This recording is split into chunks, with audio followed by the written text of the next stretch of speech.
Okay, so for our lecture 2, the key ideas that we need to know about motion in a straight line and velocity in a straight line in particular are the ideas of average and instantaneous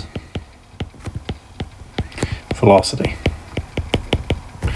So hopefully from your school days you will remember that in order to compute the velocity of a moving particle, what we do is we take the difference in the position, which we denote by this delta x. So x here is our displacement or our position, and we divide it by the change in time. You might have learned this at school as something like speed equals distance over time.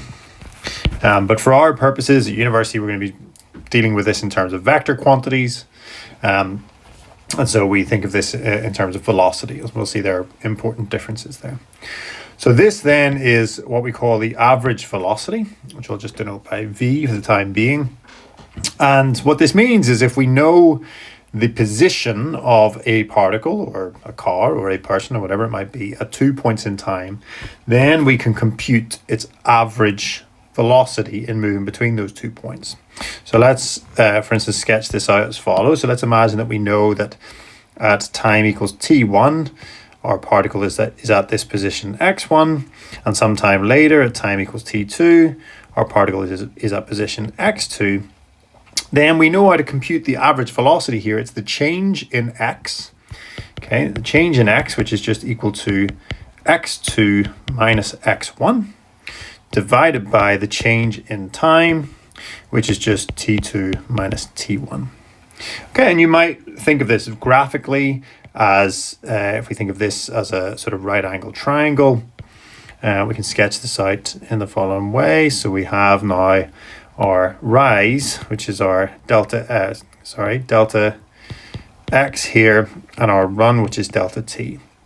And the gradient of this line, which is the average velocity between these 2 points, is just the rise over the run. So connected concepts here, gradient, and also this idea of rise over run. And hopefully you're familiar with those concepts from school. Well, we also covered them in the lecture. So this is useful for computing then our average velocity, and all we need to compute that quantity is it is kind of the position of the particle at 2 points in time. Okay, so that's average. What about instantaneous? Well, the point is that particles don't just hop from one point to another. So if we actually look at this in a more realistic scenario, so let's take another plot here.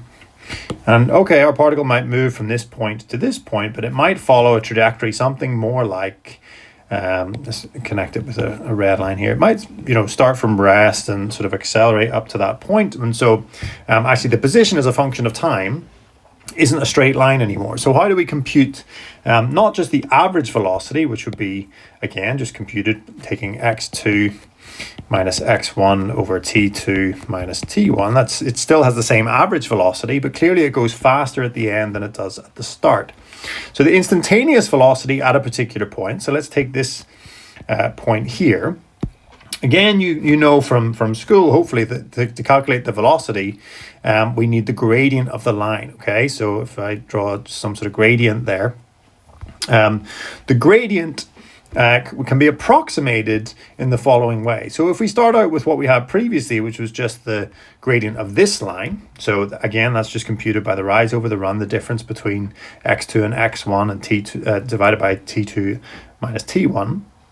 And then if we start bringing this point closer and closer, then we get a series of straight lines which get closer and closer to the gradient at this point that we're interested in. Okay, so they get closer and closer to the actual gradient of our function here. And this is actually, you will have covered this in the sort of one-dimensional calculus part of the course already. So if we imagine taking delta x over delta t as our velocity, but now what we want to do is make this gap, this delta t in here, smaller and smaller, which then brings this point closer and closer over here. And in order to compute that, we need to use the idea of a limit, because we can't just make delta t equal to 0, because if I make delta t equal to 0, then this quantity blows up. So I take the limit as delta t tends to 0.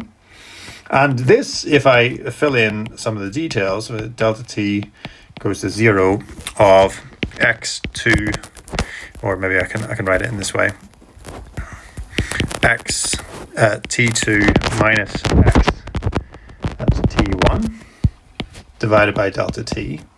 This thing, hopefully you recognize, is the very definition of the derivative of a function.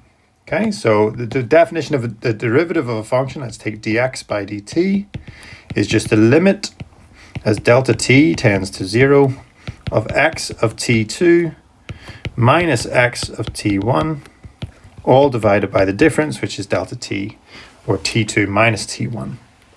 So using this concept then, this idea of a limit, which we've encountered before, but more directly, we're just going to be using this idea of the derivative of a function. We can then compute the instantaneous velocity. So again, the average velocity is the velocity over a period of time, over some finite amount of time. The instantaneous velocity is the velocity at an instant in time.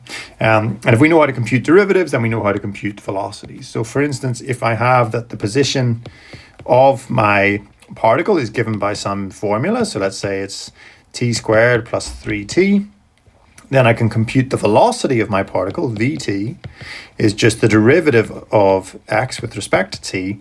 And we know how to differentiate this. It's just 2t plus 3. So we'll be using this a lot in the examples and the homework problems and so on. But it's this concept of the difference between the average and instantaneous velocity.